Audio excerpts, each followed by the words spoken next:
Unha vez houve un home que nunca dixo meu. Era escondido, non se podía falar. Iso pasou moito tempo, Pepa. Foron moitos anos. Claro que foron moitos anos. Anos que non se podía falar dele. Non podía nombrarlo, ni nada, nin dicías que era familiar dele. Non podías decir. Que triste. Es que estabas como... Non podías. Quizás un dos testemunhos máis lúcidos daquele entón que foi Manuela Francisco de Xinzo, que falaba dela indicando que era dos nosos. Eu cando lle preguntaba a Manuela que quere dicir cando era dos nosos. Ela facía unha descripción casi totémica do que era a súa figura, decía, era guapo, era alto, vestía chapeu, vestía jabán, pero era dos nosos. E por que era dos nosos? Porque el sempre viña a axudarnos a nós no campo. El viña unha espadela, viña unha malla, eso corroborouno o seu sobrinho Paco Guimarei, de Seville, e dicía, viña unha espadela, viña unha malla, repartía primeiro unha bandexa de lambetadas de pastéis entre os compañeiros e despois deixaba toda a súa roupa un pouquiño máis fina e poñíase a xachar as patacas. Por eso era dos seus. E dicía, unha persoa listísima, escribía, e ainda por riba foi político, bueno, despois a política... Dábame un peso en plata, sempre. E eu, bueno, gustaba moito aqueles pesos en plata, gustaba moito. Tiñas todos xuntos os que me daba. Eu recordo de mozo de escoitar falar de que aí en Sevilla había unha persoa que fora moi importante no socialismo, incluso teño escoitado decir que aí nacera Pablo Iglesias, quizás por aquilo da fundación do Partido Socialista que ele fundou a Unión Socialista Galega, unha pequena confusión. Tamén teño escoitado que a confusión se producía con Xaime Quintanilla, que tamén era un destacado socialista. Pero eu conocía ben. Deu secreto, non? Deu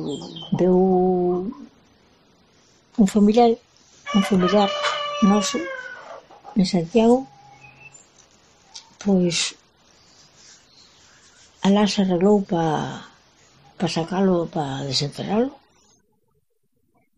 e trouxeron unha caixa de zinc. El trae para ser enterrado aquí en Cequeril, donde repousa nunha lápida familiar sin ningún tipo de inscripción. Era a placa que tiña ali na porta. Sacaronlle da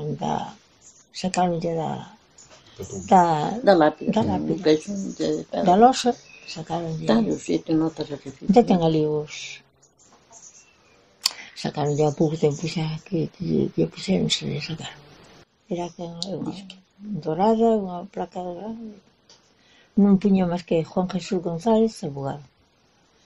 Pero non deixaron estar aí, non deixaron estar. Tanto veleno teñen nas entrañas que nen sequera pensan na saúde dos seus fillos, dos seus netos, que apodrecemento teñen nas entrañas e no cerebro, se algo de iso iles teñen. Inmundas e noxentas alimañas, non me tremaría a man para lles aplicar a máis rigurosa da xustiza.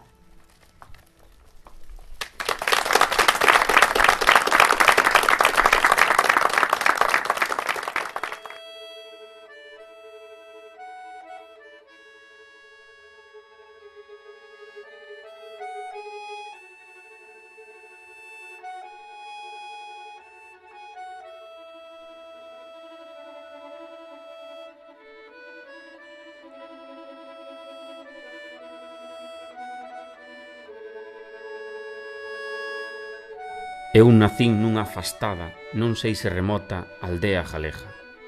Sobre a miña aldea xamais estalou o látego de ningún señorío. Ali non hai pazos nin casais. A terra é dos que a traballan ou dos que a deixan fertilizar. A paisaxe da miña aldea é unha paisaxe de liberdade, comunista. Eu non sei se na miña aldea os meus conveciños fan a paisaxe ou a paisaxe os fai a eles. Xon Xesús González nace o 9 de novembro de 1895 nunha familia eminentemente campesiña, de traballadores do campo e canteiros. O pai era canteiro. A maioría da xente era canteiro, dos homens eu. E o irmán tamén. E o irmán tamén era canteiro. Era un canteiro traballador e daba con o traballo, sabe? A casa onde naceu Xon Xesús chamábase, ainda se chama a día de hoxe, a Casa da Quintán. Entón había xente que decía que ele usaba o heterónimo de Quintanilla. Quintanilla, que era un dos pseudónimos que utilizaba Xon Xesús, ou que lle utilizaban, máis que nada, que lle empregaban, máis que nada, pola vinculación coa Casa da Quintá, que era a casa matriz del, a casa de Cequeril. E así como con 12 anos deixou de estudar, empezou a traballar pois con familiares como canteiro e iso levouno a entrar nos ambientes proletarios obreiros e a convertirse nun verdadeiro activista como un rapaz do sindicalismo pois, de clase, do sindicalismo obreiro. Démonos conta que naquel entón Cuntis aproximadamente o 50-60% da poboación é canteira, máis que Labrega. Labregas fundamentalmente eran mulleres, os homes ían a picar a pedra. Un momento de poucos recursos, pero de grandes inquedanzas, non solamente políticas, senón incluso culturais e divulgativas. Ademais, desde moi pequeno xa destacou moito na escola, que a escola que foi a de Cequeril, que en Seville non había ninguna escola pública, ni nada que se parecese. Non era un mozo cualquera, pero era unha persona sonada. É verdade que un canteiro non era sonado, pero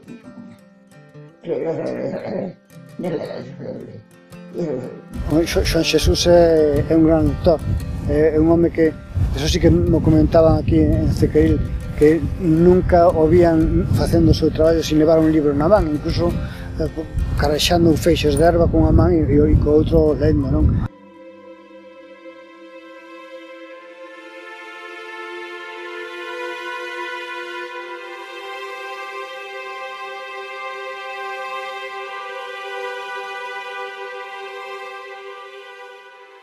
Eu traballaba en Santiago de canteiro, polo Ayuntamiento, aqueles traballan moitos canteiros ali en Santiago, a fazer choiros que se facía a pedra, as calles e todo era a pedra, a do Quindés, non había asfalto, e todo eso, moitos canteiros.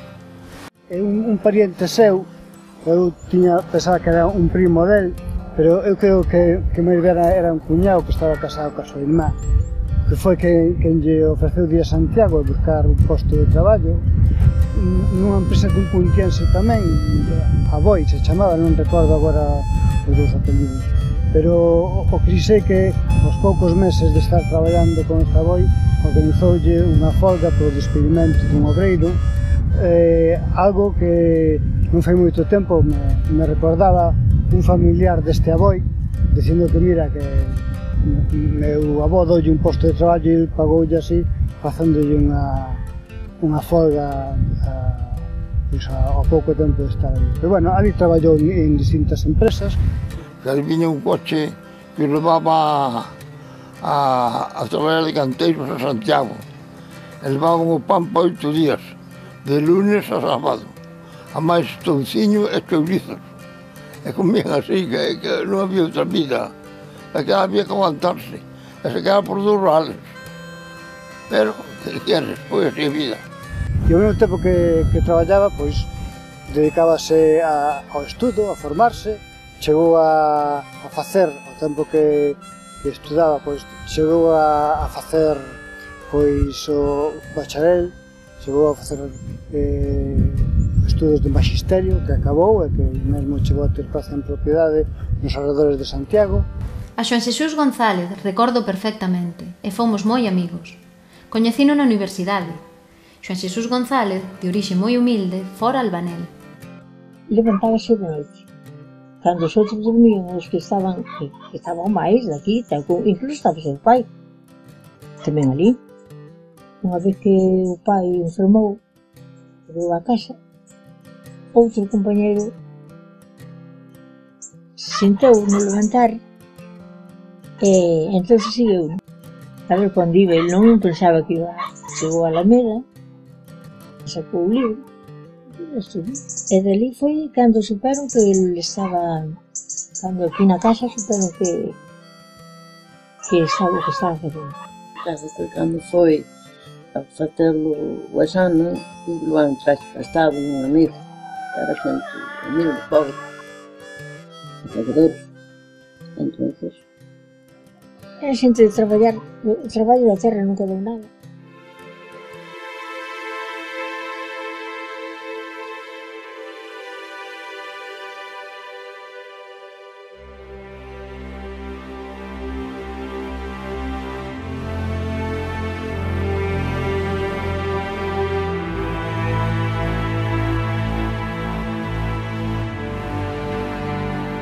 Sempre escapou bastante da definición de escritor, non?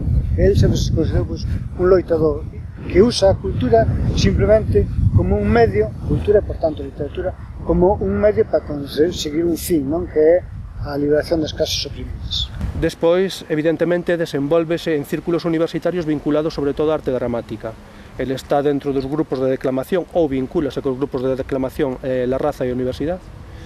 Dentro do que o ámbito cultural, o primeiro ámbito cultural, no ano 1921, saído das aulas, publica Agarimos, versos da Alma, o seu primeiro poemario.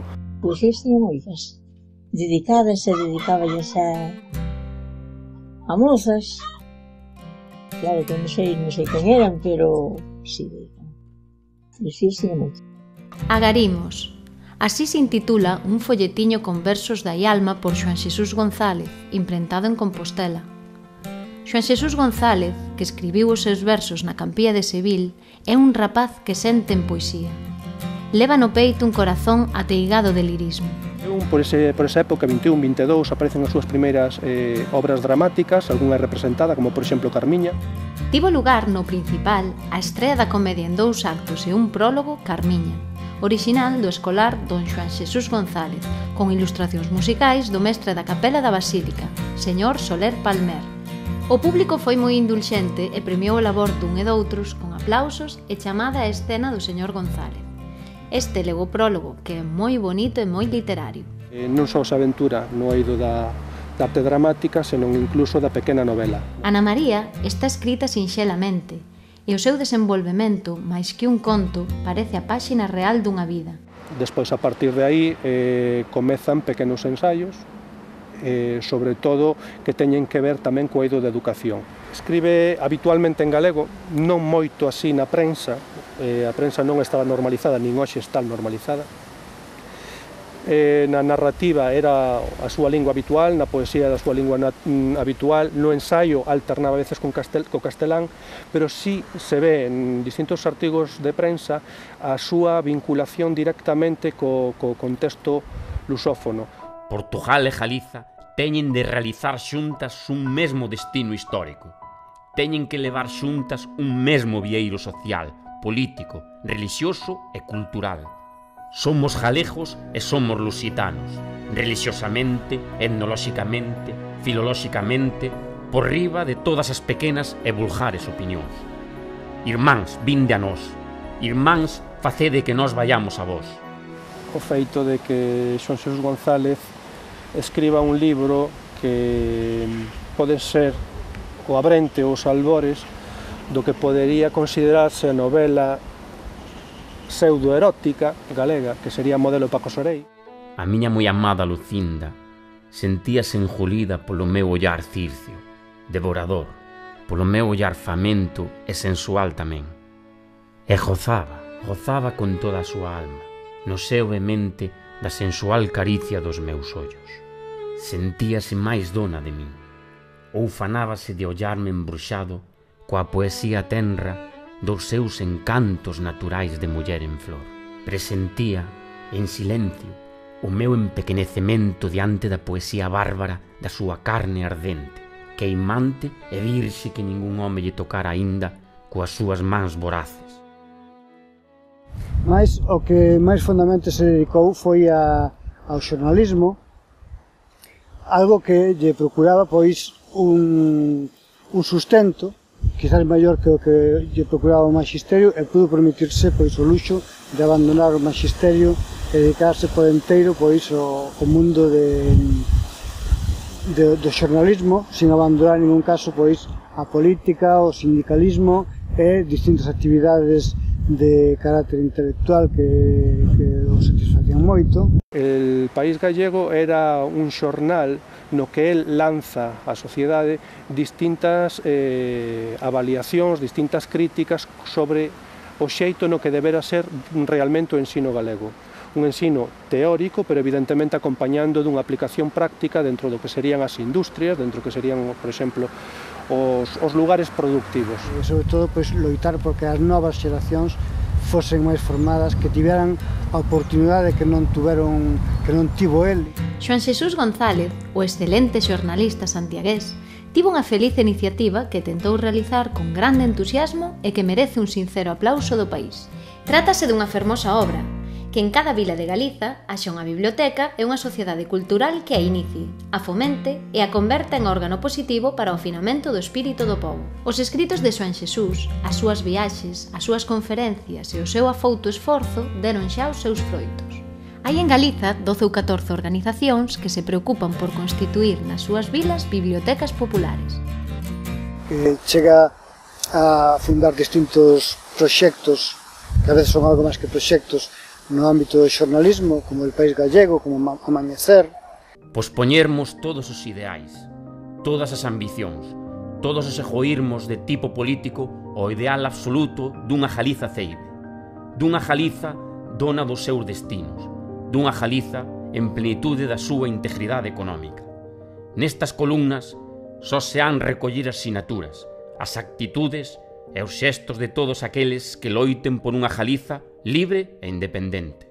Sopesar todo o que foi dicindo ao longo de 17, 16 anos de trayectoria cultural e que se manifestou non solamente nesas publicacións, senón en varios centos, eu diría un par de miles de artigos de prensa que están por aí.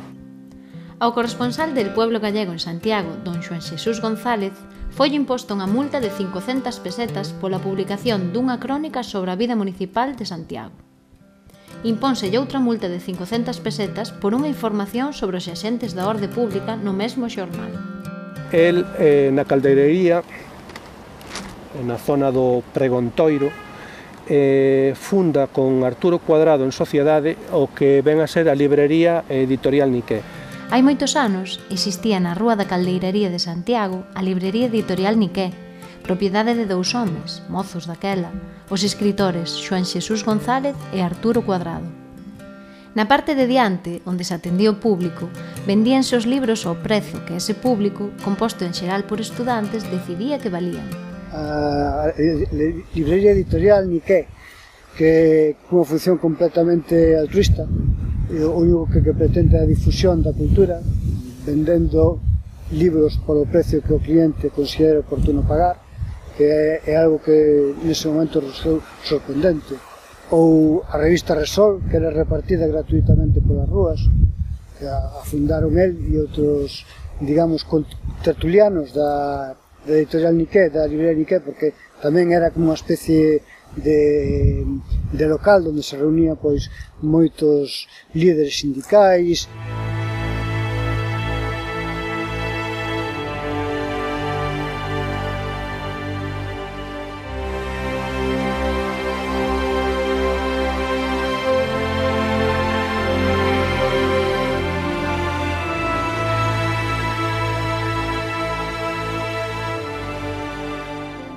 Unha poboación labreja que comprende as 3/4 partes da poboación total galega vivindo de xornais miserables.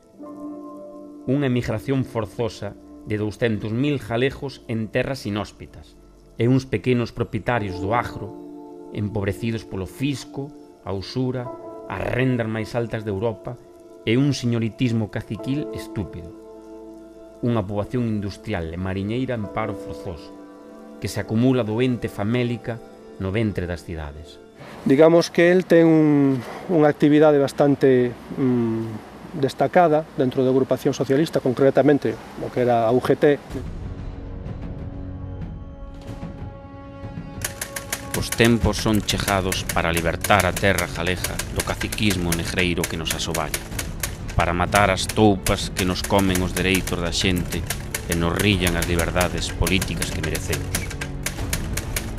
Ou seja, que non solamente foi un sindicalista activo, hai poucos exemplos que se vayan vertendo na prensa, pero sábese que houve unha defensa encarnizada cara o tema laboral da muller, porque as mulleres de Noia e da zona Barbanza desenvolvesen moitísimas horas, tuvesen unha xeira laboral moi grande e ao mesmo tempo un rendemento económico e tuvesen uns salarios bastante exiguos. Non vía lóxico que existise esa especie de escravitude, non?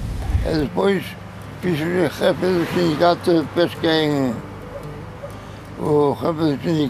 pesca en Ribeira da Puebla, da zona de Rías Altas.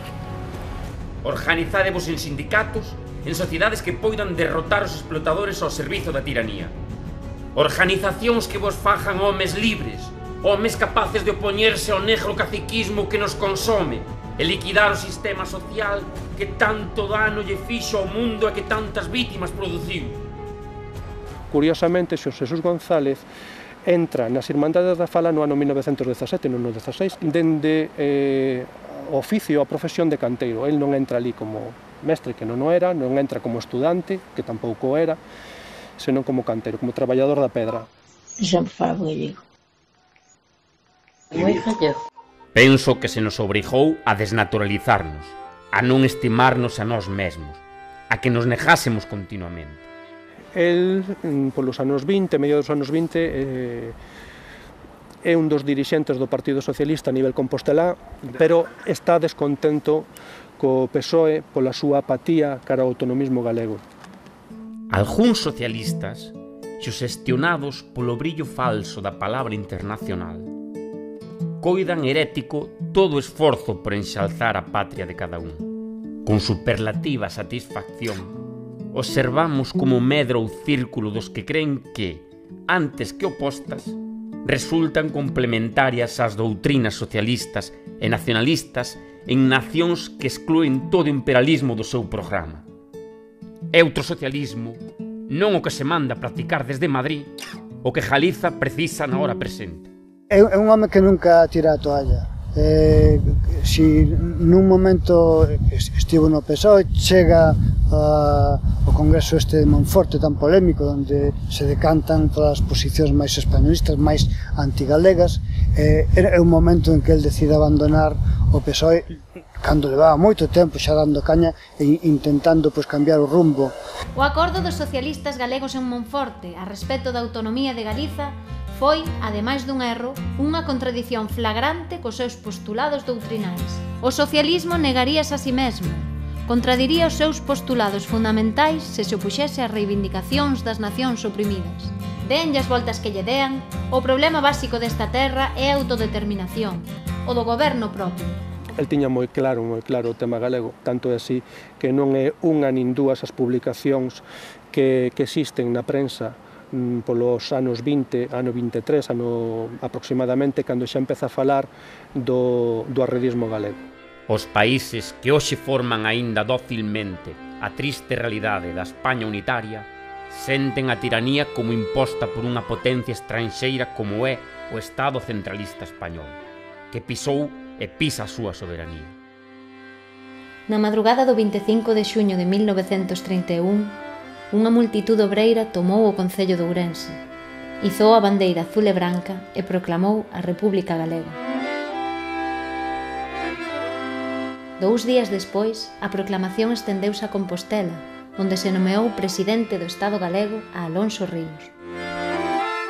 No 31, en principio, todo o galeguismo, incluso a xente menos sospeitada, reacciona con moita simpatía por este movimento de enfado con España, incluso de xente que pronuncia a palabra independencia con moitas ganas, con moita alegría por primeira vez. Xoan Xesús González, neste momento, era redactor del Correo Gallego. Desde o Correo Gallego, anónimamente, sí que aparecen moitos textos pois alabando este movimento, felicitándose do que se chegou a conseguir. Pero, bueno, non se chegou a conseguir a independencia nin a República Galega, pero sí se chegou a conseguir avances para Galiza en outros terreos. Por exemplo, se volveron a continuar cas obras do ferrocarril, que foi un dos detonantes de todo isto. Santiago, segundo acordado no mitin que tivo lugar Antonte, iniciou onte a mediodía o paro xeral. Pecháronse todos os comercios no medio da maior tranquilidade. Na praza do hospital congregáronse os obreiros, onde se organizou unha especie de mitin. Formouse unha manifestación impoñente que se dirixiu ao Concello, onde se izou a bandeira branca e azul e se proclamou o Estado galego. Dimitiron de contado todas as autoridades.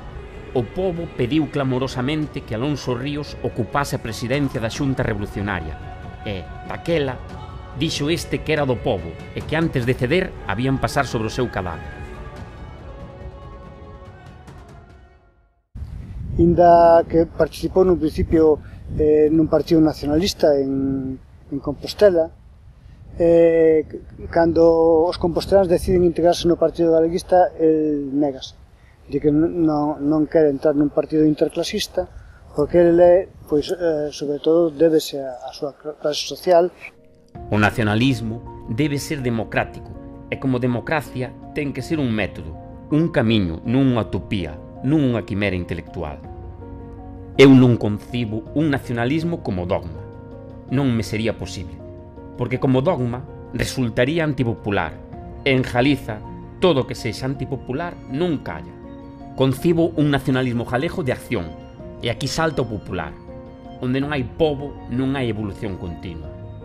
Abominar do pobo e querer propagarlle un ideal, querer impor unha doutrina, é algo inconcebible. Xa está el aí dando todo o seu traballo e empeño para crear a primeira agrupación histórica galega que aglutina o que é o nacionalismo, co socialismo e o marxismo. Esa agrupación chamábase a Unión Socialista Galega. Se Unión Socialista Galega non é unha agrupación política de moitos centos de filiados, ten abondos para manter en pé esta idea nacionalista galega que eu defendo, acadar cos voces xenerosos unha independización completa da nosa terra. Quizá socialista foi galeguista. El Galicia, pois, o gallego, Galicia, todo. Defendió moito. Dou un mito o día do socorro do 18 de agosto, contaba finalmente pai de un mitin en Secril, ali do palco. Nada nin ninguén pode obrigarnos a ficar unidos a un Estado que supón unha ruína eminente e un perigo constante. Os resultados políticos nas eleccións, cando se presenta a Unión Socialista Galega, ano 32 creo que era, pois resulta que non foron o suficiente gratificantes. O colectivo, o grupo político entra en letargo, intentan que se retome ou propónse retomalo en cando as condicións sociais e económicas sexan máis favorables, pero inda que el di en prensa que se vai a dedicar a eidos culturais, non pode deixar de renunciar nunca o que é a súa verdadeira vocación. Por exemplo, cando é todo o tema do estatuto, pois o seu enfado, porque o estatuto se demora moitísimo, están moito tempo dando de voltas asuntos as dereitas en primeiro lugar, que non queren claramente ningún tipo de autogoberno, ni nada que se semelle, pero tamén por outra parte moita xente que se de esquerdas, como por exemplo a xente da Orga, a xente do PSOE, e el bota man sempre do movimento agrario para presionar. Eses son os que piden o aprazamento sine die do plebiscito. Pídenos que non traballaron nin fixeron nada pola autonomía. Os que a rexeitaron. Pola contra os labrejos, o pobo que sofre, queren que se saia disto de vez e que non haxa máis aprazamentos. E se os traidores, os cucos, os que espremen Galiza e os arribistas que aspiran a fundila fan perder a esperanza de redención de Galiza por vías legais, así a loita pola violencia, dun xeito férreo e implacable, acudindo a todos os medios para limpar Galiza dos sucesores de quen a traizoou na frouxeira. Un estatuto de autonomía non no concepto actual que vemos hoxe con un estatuto exiguo en dereitos e solamente con transferencias de competencias, senón un recoñecemento nacional galego e que realmente Galicia pudese evoluir cara dentro dun Estado como mínimo federal ou confederal. Eso era os mínimos que pedía Xoán Xesús González. No caso, que decía no seu libro Regionalismo, Nacionalismo, Separatismo, no caso que non nos den autonomía pediremos o que é lóxico, que é todo é a independencia plena. A autonomía tennos que ceibar do caciquismo centralista, da fame da escravitude tributaria e moral en que nos teñen sumidos os poderes do Estado central. O 28 de xuño de 1936 tivo lugar, por fin, o referendo sobre o Estatuto de Autonomía. Votou o 75% do censo electoral galego. Gañou o sí, con 99% dos votos. A Estatuto ou non? Como quedou a cousa? Unha volta para todos. Máis de 1 millón de votos a favor. Xa temos autogoberno.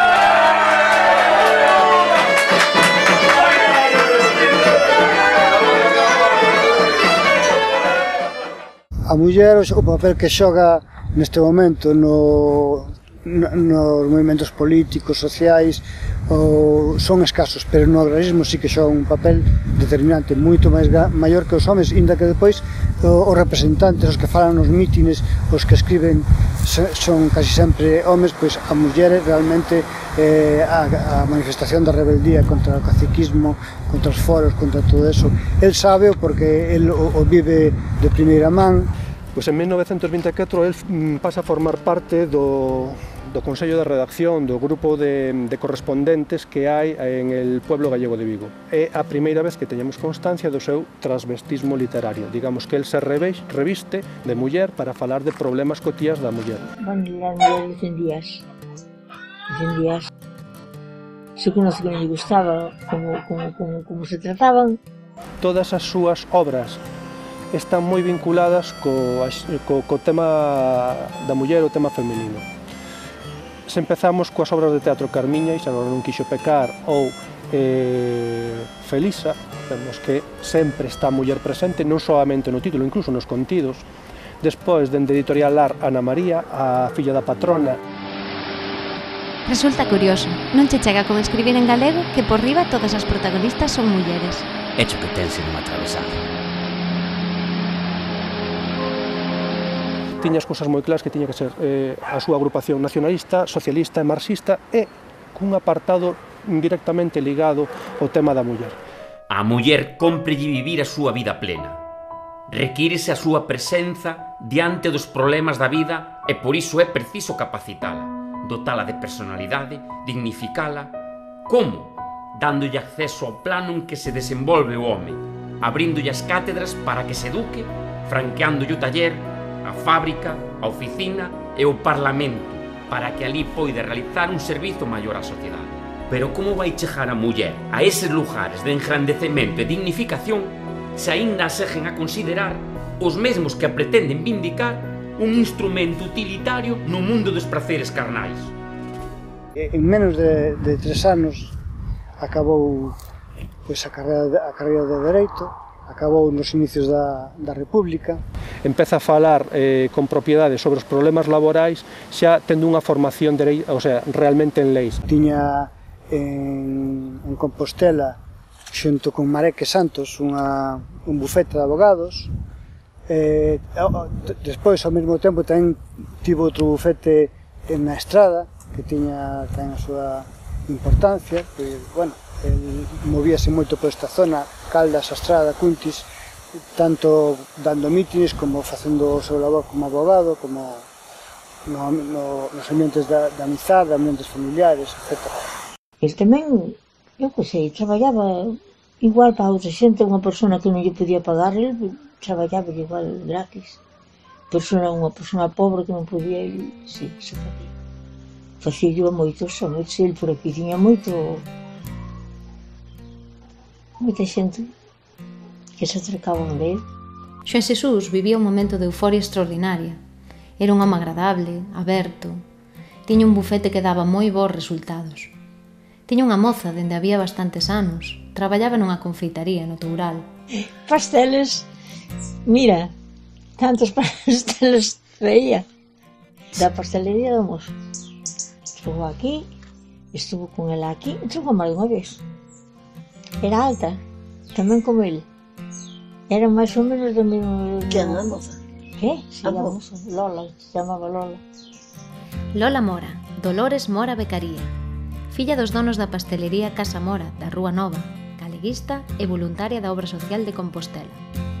Bueno, pois neste número 60 da Rúa do Vilar estaba ubicada a pastelería Casa Mora, que anteriormente fora coñecida como La Dulce Alianza, e sabemos que foi un dos primeiros locais comerciais de Santiago que fixose publicidade en galego, xa a finais do século XIX.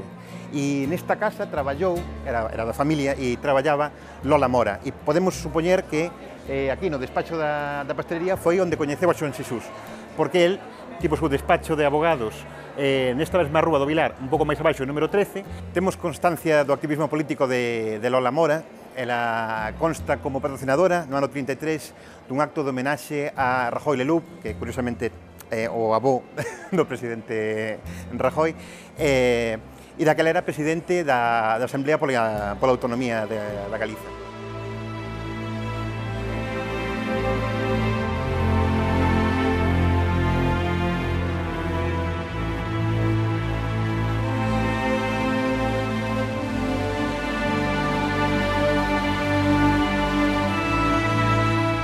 Cando se produce o alzamento en Santiago, como en moitas outras vilas e cidades do país, montase o Comité de Resistencia da Frente Popular, que hai que non chama Comité Revolucionario da Frente Popular.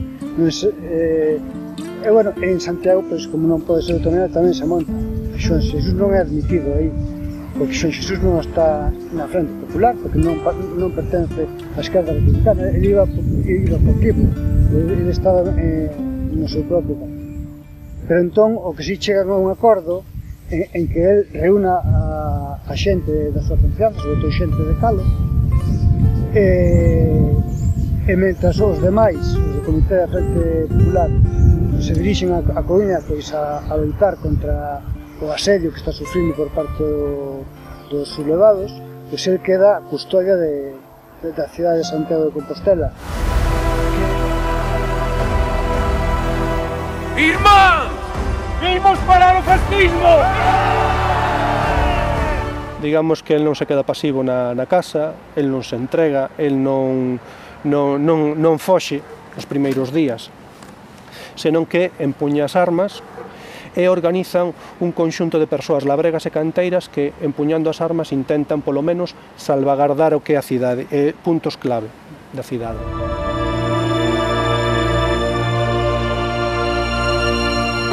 Sois? O pobo galego. En todo caso, sí que cumpriu unha función importantísima en Santiago, pero non se puido conseguir porque a superioridade numérica e armamentística dos sublevados era moito maior, inda que destacou en determinados momentos na toma de determinados edificios ou na parada dun tren que viña con armas para Compostela, etc. Das o caso de intentar reventar un ferrocarril, un tren que viña cargado de munición para os fascistas, cheo de munición para os fascistas, na estación do Sebe.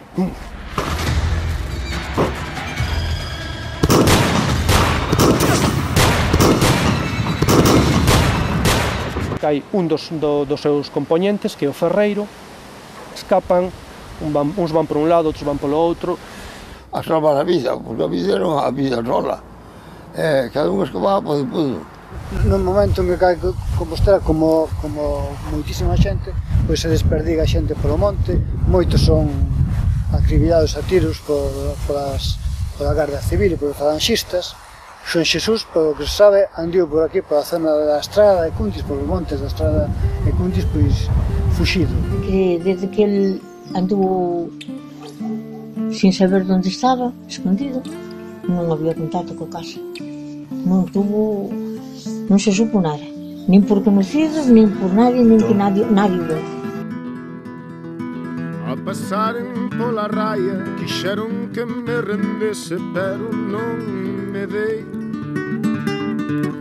Collín arme fume.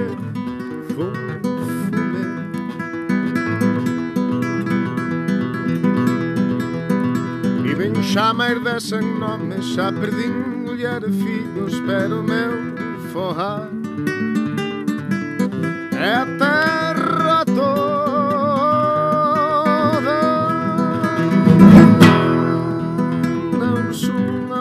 Cocho no tellado da cachopa foron a prender. Morreu sen dar un chío.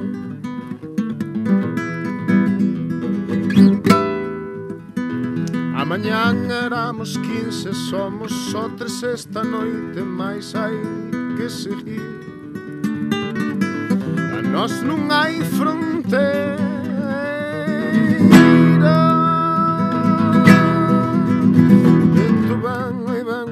Un vento ven por entre as tombas, ven a libertad.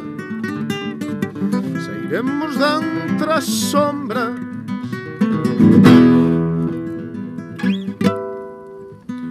Vento ven, aí ven o vento, un vento ven por entre as tombas, ven a libertad. Sairemos dentre as sombras.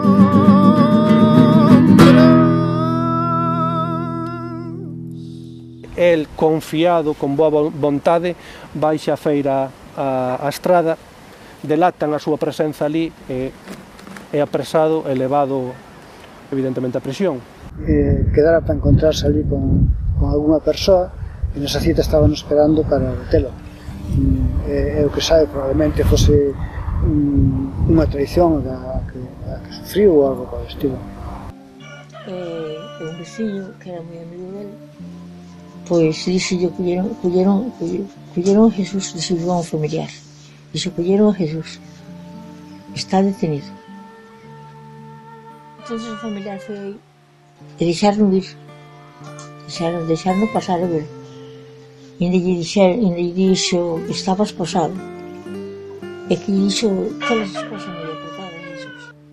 E entonces se falou co Guardia Civil, que se levaba moi ben co Guardia Civil, e fluxeron desas cosas e ali se levaron para Santiago, daquela xa.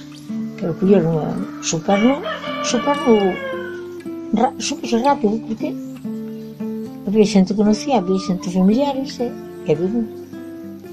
Durante un tempo estará na Falcona ou na Falcoa de Compostela, que era a prisión, o presidio da cidade. Todos os días iba a visitalo, o irmán. E a moza estuvo con ele na cárcel. Bueno, na cárcel cando deixaban, pero deixaban non estar moito con ele. A moza, incluso, sei que quería casarse na cárcel. Sei que quería casarse. E ele dixolle que non quería deixar unha viuda. De todas formas, eles tiñan pensado casarse, pero ele non lle deu tempo.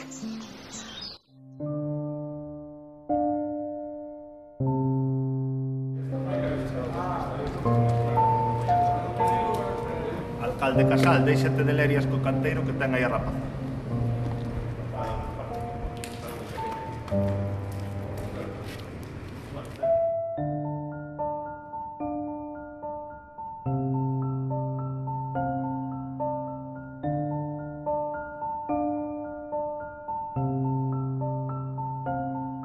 Nos calabozos deste Pazo de Raxoi, coñecidos como Cárcere da Falcoa, coincide Xoán Xesús con Ánxel Casal, o alcalde galeguista de Compostela, do Partido Galeguista, que será paseado, executado o 19 de agosto, 2 días despois da morte de Alexandre Bóveda, dando comezo a a un episodio de represión negro. Fálanse de máis de 5.000 mortos e mortas na Galiza mans dos militares e dos falanxistas. Casal!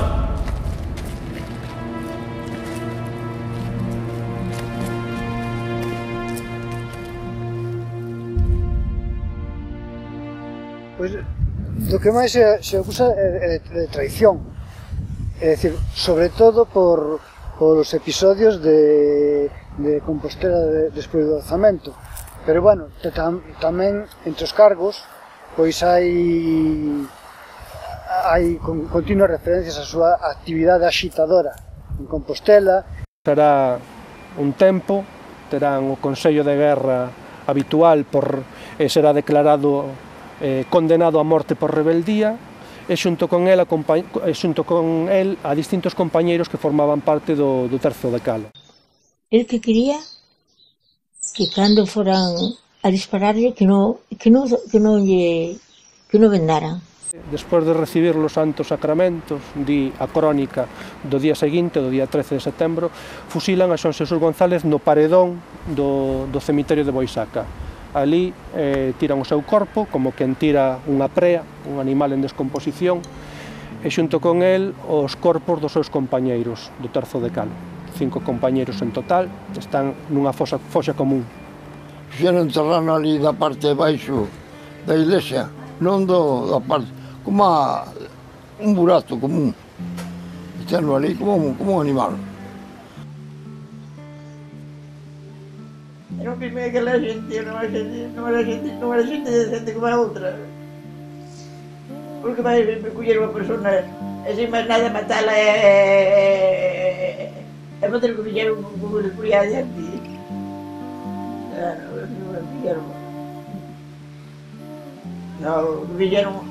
O que fixeron, sabe non eles ranais o que fixeron eles. Pero Dios quiere que non volvo a ver, que non volvo a ir a que non me lleve máis.